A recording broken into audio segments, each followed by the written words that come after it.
Bismillahirrahmanirrahim.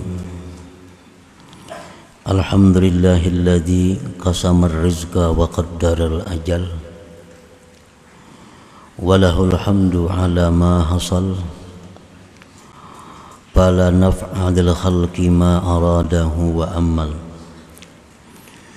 Ashhadu an la ilaha illallah wahdahu la syarika lahu azza wa jal. Wa ashhadu anna sayyidana Muhammadan abduhu wa rasuluhul mursal.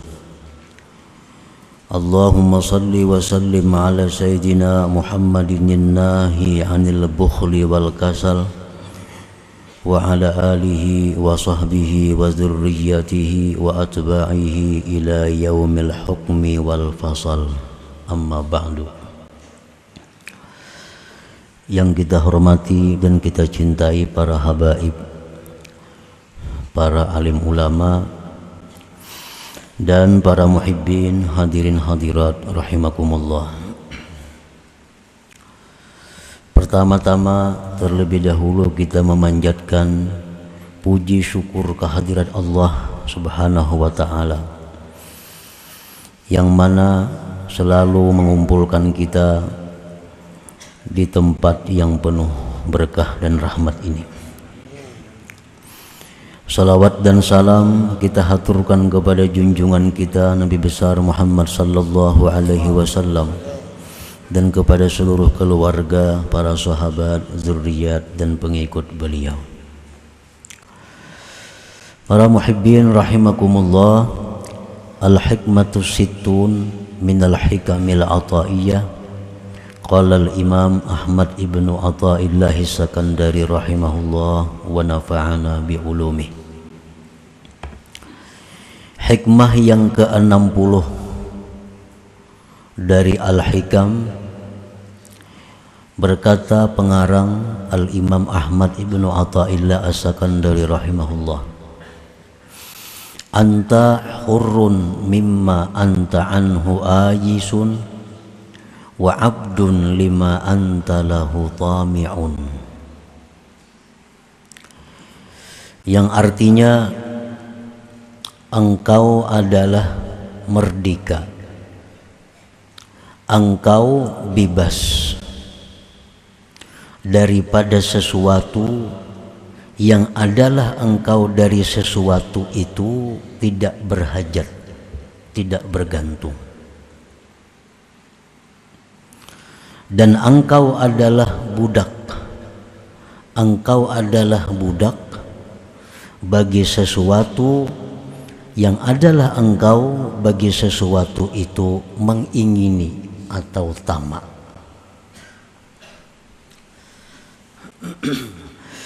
Nah, para muhibbin rahimakumullah, artinya kita ini merdeka. Arti merdeka itu tidak terkekang, bebas daripada sesuatu yang kita tidak memerlukan kepada sesuatu itu. Nah, kita kada perlu lawan sesuatu itu, maka kita bebas daripadanya.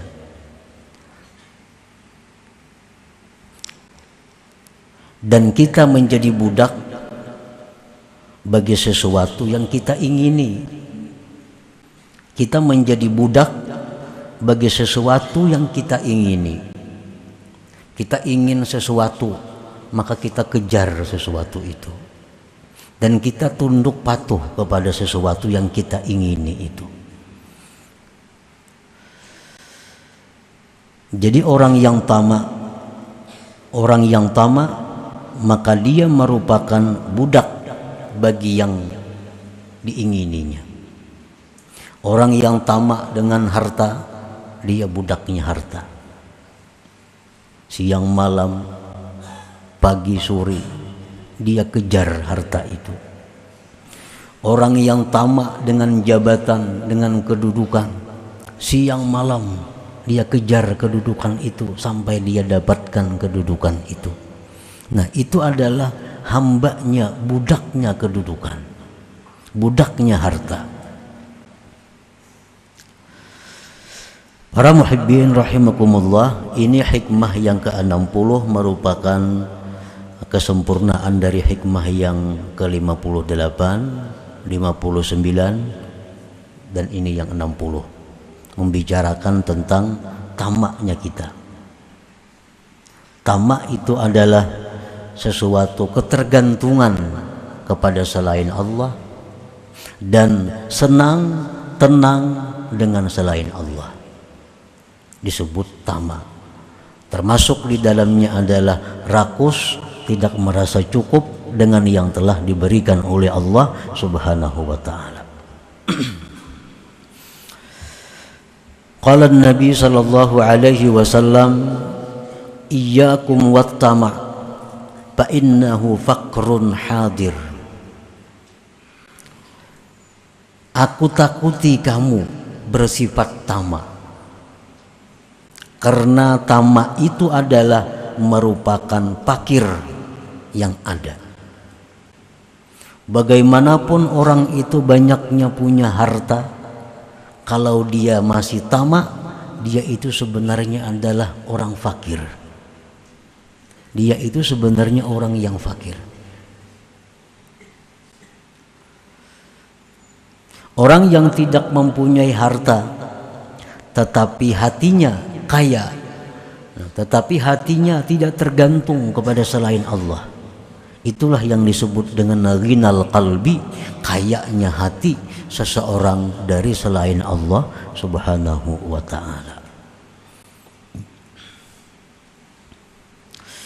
Wa qala an-nabi sallallahu alaihi wasallam, man kanat niyyatuhul akhirah jama'allahu syamlah wa ja'ala ghinahu fi qalbihi wa atathu dunya wa hiya ragimah wa man kanat niyyatuhu fid dunya farraqallahu alaihi amrah wa ja'ala faqrahu baina 'ainaihi wa lam ya'tihi minad dunya illa ma kutiba lahu.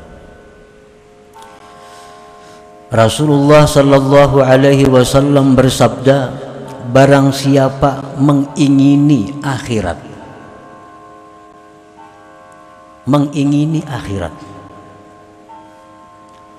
orang ini ingin menjadi hambanya Allah, orang ini ingin dapat keridhaan Allah, orang ini ingin masuk surga, itu yang diingininya, maka Allah himpunkan baginya perkara yang tercerai-berai, dan Allah jadikan kekayaannya di dalam hatinya, dan dunia akan datang kepada dia dalam keadaan menyerah dan hina. Orang yang hidupnya ini niatnya, keinginannya akhirat, orang yang hidup itu pikirannya adalah bagaimana dia mempunyai bangunan, mempunyai gedung di dalam surga. Ini pikirannya. Orang ini berpikir, berkeinginan bagaimana caranya supaya aku punya gedung yang megah tapi di surga. Nah, itu pikirannya. Nah, orang ini akan didukung oleh Allah. Segala urusan-urusan yang tercerai-berai menjadi satu, menjadi mudah. Dan hatinya dikayakan oleh Allah. Dunia yang dijatahkan untuk dia akan datang hina menyerah kepadanya. Dan barang siapa keinginannya itu pada dunia, nah orang ini hendak berisi rumah nang megah nang mewah tapi di dunia, hendak berisi kendaraan nang baik nang mewah tapi di dunia, hendak mempunyai kebun ternak nang banyak tapi di dunia, farraqallahu alaihi amrah, Allah cerai-beraikan atasnya urusannya. Dan Allah jadikan kepakiran di hadapan matanya, dan tidak datang kepadanya dunia kecuali yang sudah ditetapkan baginya. Jadi artinya orang-orang yang mengingini duniawi ini akan selalu sibuk karena urusannya tercerai-berai dan selalu merasa fakir, merasa kada cukup.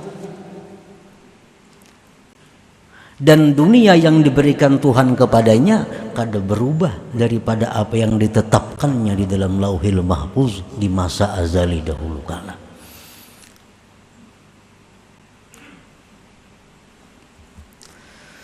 Nah, para muhibbin rahimakumullah. Jadi keinginan kita itu hendaknya jangan keinginan yang surut. Jangan punya keinginan rendah. Kalau kita hendak kepingin punya gedung tapi di dunia, itu keinginan rendah. Yang kita ingini itu ya sesuatu yang murah. Yang kita ingini sesuatu yang binasa, yang hancur. Tapi kita tingkatkan keinginan kita itu kepada gedung-gedung yang di surga yang kita miliki. Mobil-mobil mewah di surga tapinya. Apabila kita demikian pikiran kita, demikian keinginan kita, dunia itu akan datang sendirinya kepada kita tanpa susah payah mencarinya. Nah, para muhibbin rahimakumullah. Qala Nabi sallallahu alaihi wasallam, man asbaha wad dunya akbaru hammi yulzimullah ta'ala qalbahu thalatha khisal. Hammun la yanqati'u abada wa syughlun la yatafarraju minhu abada wa faqrun la yablughu muntahahu abada. Rasulullah sallallahu alaihi wasallam bersabda, barang siapa berpagi-pagi dunia yang menyita pikirannya.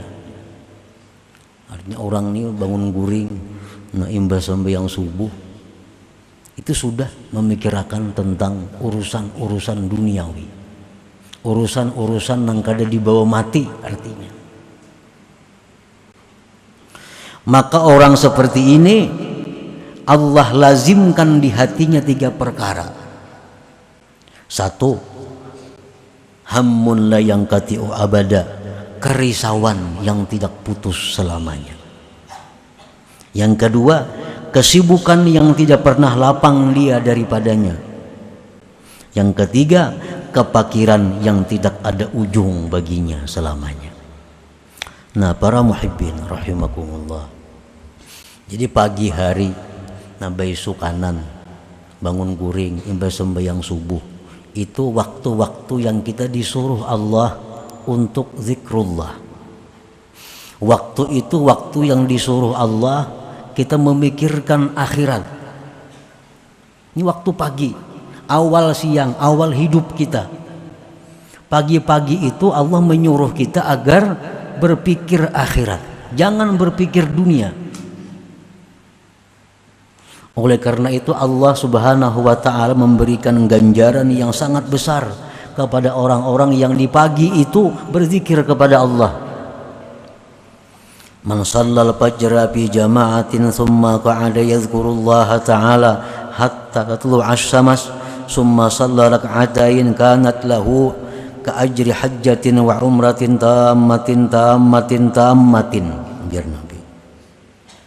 Barang siapa sembahyang subuh berjamaah, kemudian duduk berzikir, membaca Quran kah, salawat kah, tasbih kah, menuntut ilmu kah, sampai terbit matahari. Kada sampai sejam itu, kada sampai sejam, lagi sembahyang subuhnya tengah 6 begininya, kada sampai sejam, sampai terbit matahari. Sembahyang isyraq 2 rakaat atau duha 2 rakaat, maka baginya mendapat pahala haji umrah sempurna ujar Nabi. Nah, ini adalah satu dorongan kepada umat bahwa hendaknya di pagi-pagi itu jangan memikirkan urusan duniawi. Isilah waktu pagi itu dengan akhirat. Nah, para muhibbin rahimakumullah.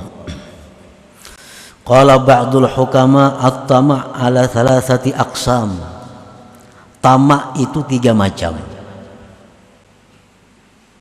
Qismun mahmud wa qismun mazmum wa qismun ghairu mahmud wala mazmum. Ada tamak yang dipuji, ada tamak yang dicela, ada tamak yang tidak dipuji, tidak dicela. Macam-macam tamak. Al-qismul awal, macam yang pertama, tamak yang dipuji. Qaulihi ta'ala hikayatan an khalilihi Ibrahim alaihi salam, walladzi atma'u ay yaghfira li khati'ati yaumaddin. Seperti firman Allah mengisahkan Nabi Ibrahim. Nabi Ibrahim berkata, wallazi atma'u, bermula yang aku tamak, bermula yang aku ingini, bahwa Allah mengampuni dosa-dosaku di akhirat nanti. Nah, tamak dengan urusan akhirat itu dipuji. Selalu merasa kurang dalam hal urusan akhirat, selalu merasa bodoh, akhirnya rajin menuntut ilmu. Selalu merasa kurang tubatnya, selalu tubat kepada Allah. Nah, ini tamak juga, tapi dipuji karena tamaknya ini kepada akhirat. Wal qismu tsani, macam yang kedua, ayyashghalahu an ada'i awamirillahi ta'ala aw yurida jam'al mal litakatsur wat tafakhur.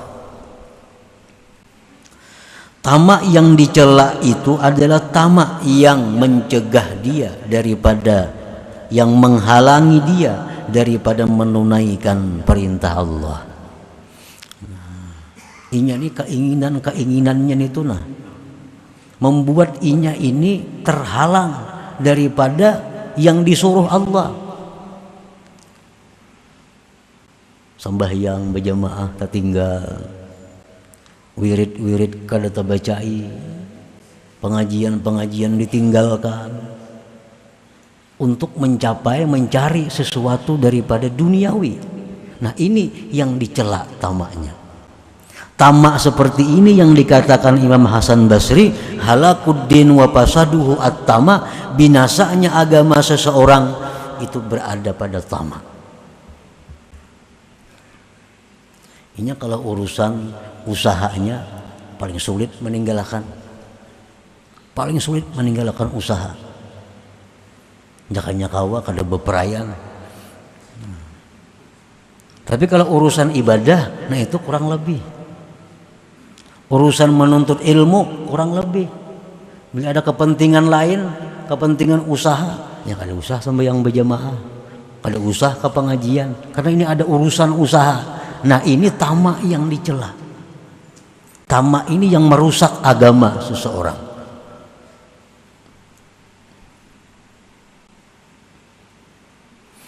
Aw yurida jam'al mal litakatsur wat tafakhur, atau dia menghendaki mengumpulkan harta untuk berbanyak-banyak dan bermegah-megah. Nah, inya ini tamak. Waktunya bagus, pengajiannya kada tertinggal, berjamaahnya kada tertinggal, tapi di waktu-waktu kosong dari kegiatan agama, inya mencari dunia untuk berbanyak-banyak dan mengumpulkan duniawi. Ini pun dicela juga. Alhaakumut takatsur hatta zurtumul maqabir. Kamu itu dilalaikan oleh berbanyak-banyak sampai kamu mati. Hatta zurtumul maqabir, sehingga kamu ziarah kubur, sehingga kamu masuk kubur artinya. Nah, ini yang dicela.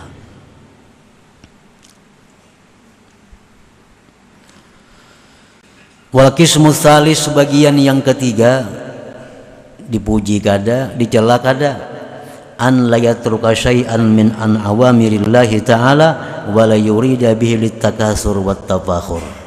Tamaknya seseorang itu kadang meninggalkan sesuatu dari yang disuruh Allah, dan dia kadang menghendaki berbanyak-banyak dan bermegah-megah. Ini orang anjuran Allah, seruan Allah dipenuhinya. Dan inya pun berusaha kada untuk bermegah-megah, kada untuk menumpuk-numpuk kekayaan. Nah ini tamak juga, cuma tamak ini dipuji kada, dicela kada. Walakin tarkuhu afdal, tetapi meninggalkannya itu lebih afdal.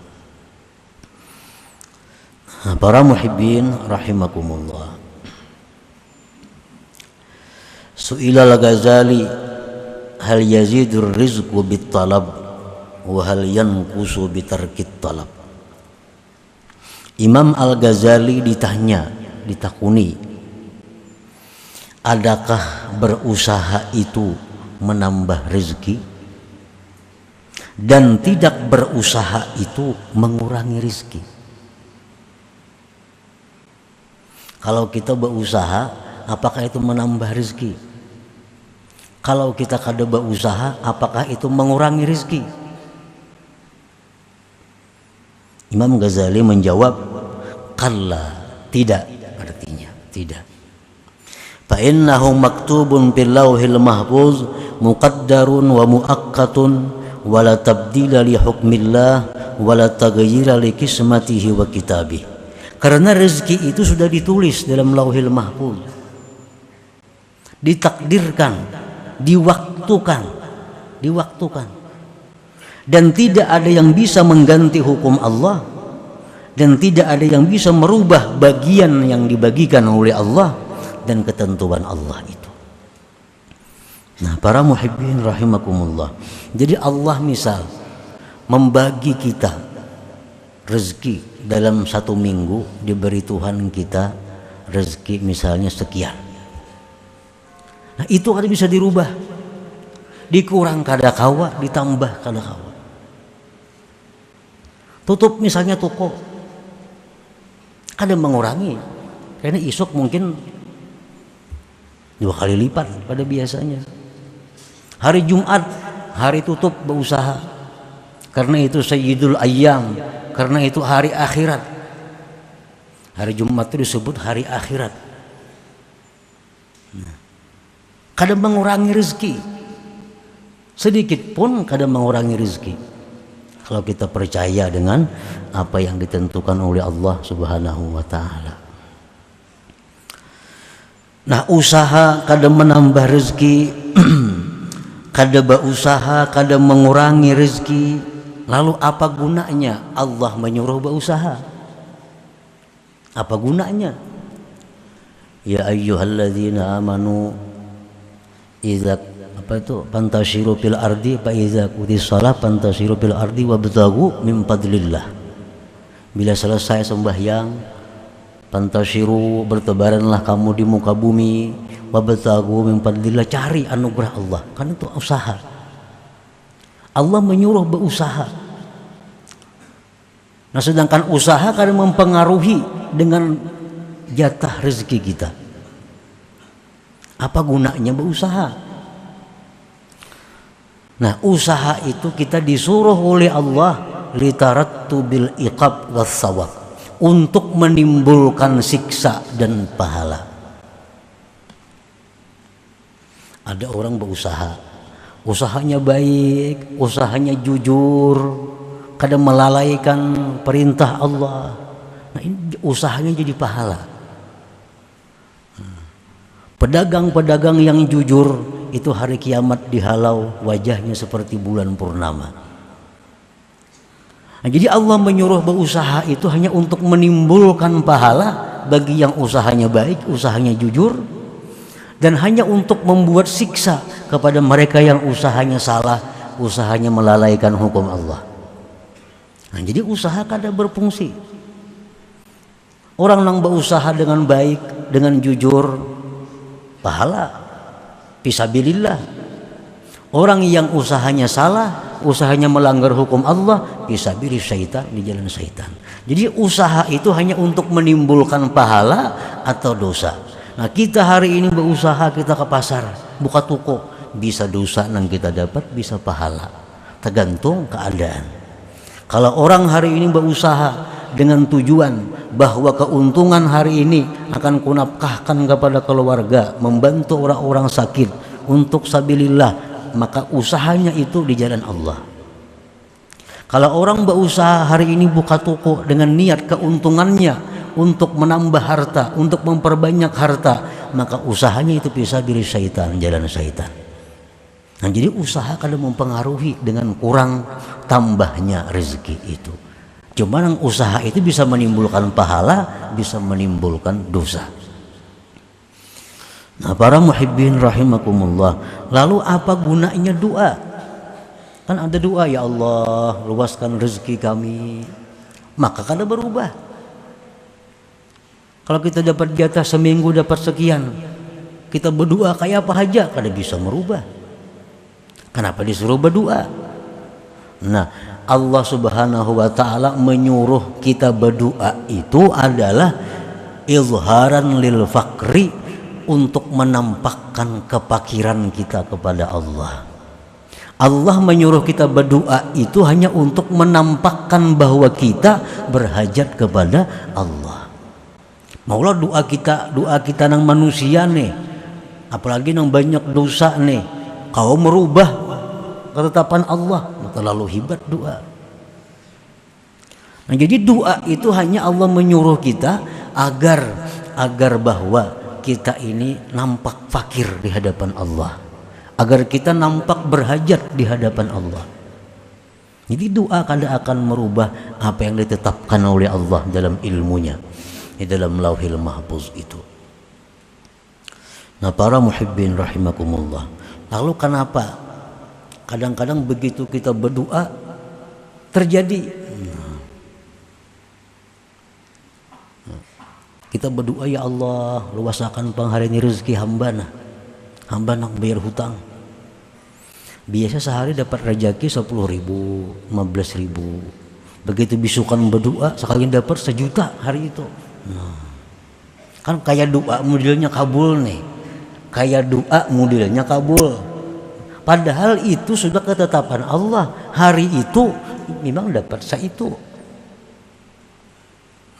Sama orang misalnya memotong sesuatu, begitu dipotongnya putus, tataknya pagat, model kayak lading yang memagat itu modelnya. Padahal lading itu kada berdaya upaya, itu ada daya upaya daripada Allah Subhanahu wa ta'ala yang berbetulan dengan lading jatuh kepada yang dipotong tadi.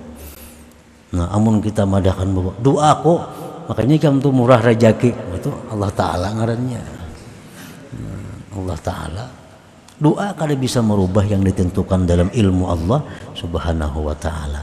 Nah, jadi dengan adanya kita berdoa supaya luas rezeki, kita berpahala karena kita menampakkan bahwa kita fakir kepada Allah, kita menampakkan kita berhajat kepada Allah Subhanahu wa ta'ala. Nah, para muhibbin rahimakumullah, jadi kada ada gunanya kita tamak, itu kada ada gunanya. Bahayanya maka banyak. Orang nang menipu karena tamak, orang nang mengangkat tanah orang karena tamak, orang nang merampok, menjuntan, korupsi karena tamak. Itu halakuddin, binasanya agama di situ. Nah, para muhibbin rahimakumullah, sampai yang hikmah ke-60 ini dari 58, 59 sampai 60 pengarang membicarakan masalah tamak tadi. Selanjutnya hikmah yang ke-61. Nah, insyaallah kita sambung kembali malam Rabu yang ketiga, di bulan Syawal insyaallah taala. Ila hadratin Nabi sallallahu alaihi wasallam, al-Fatihah. Iyyaka na'budu wa iyyaka nasta'in, ihdinas siratal mustaqim. صراط الذين أنعمت عليهم غير المغضوب عليهم. يا الله بها يا الله بها يا الله بحسن الخاتمة، يا الله بها يا الله بها يا الله بحسن الخاتمة، يا الله بها يا الله بها يا الله بحسن الخاتمة. ويا أيها الرجل منه شفاعة، صلوا عليه وسلموا تسليما.